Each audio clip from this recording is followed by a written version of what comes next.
the more you understand what that actually does to you, the more you can make better choices on how long you actually do want to stay there. Here's an example.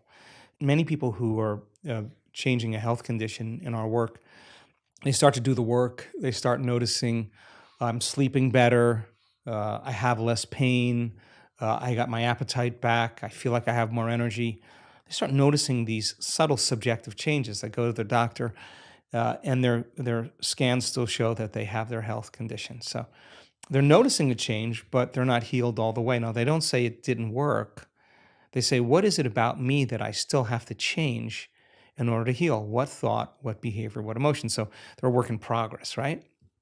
Many of those people discover that they have one really good hour of meditation where they feel connected, they feel like their heart is opening up, they feel like their brain is coherent, they feel really great, they don't want the moment to end, and then they spend 15 or 16 hours of their day back in a program, rushing around, back in their emotional states, responding and reacting.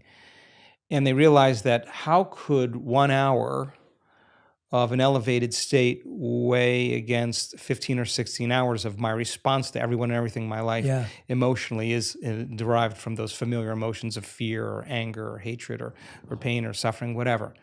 Okay, so now this is where the practicum actually goes to the next level because they're no longer just sitting down and rehearsing who they want to be. They're actually rehearsing for their life. They're saying, okay, when I see that person, when I'm in that circumstance, I can't go unconscious and feel this emotion, and I can't go unconscious and say these things or act this way. How am I going to act? What would love do? What would greatness look like? They don't know. They read about it. They get more information, and they're building this model. And now all of a sudden, their response to people, to circumstances, to problems in their life are changing. That's because they're changing. Then they notice that their health condition starts to improve a little bit more. Now they don't say, how come my Alzheimer's or my Parkinson's or my ALS hasn't healed? They're saying, how much more can I open my heart in my day and feel this with my eyes open all day long? If I understand that if I live by these emotions, I'm signaling genes ahead of the environment.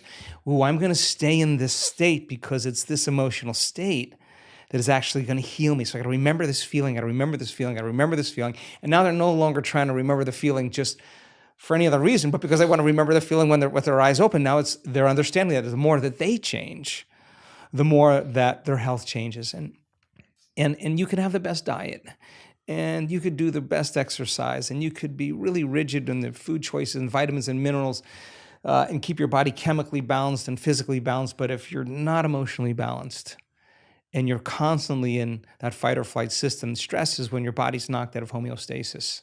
The stress is when your brain and body are knocked out of balance.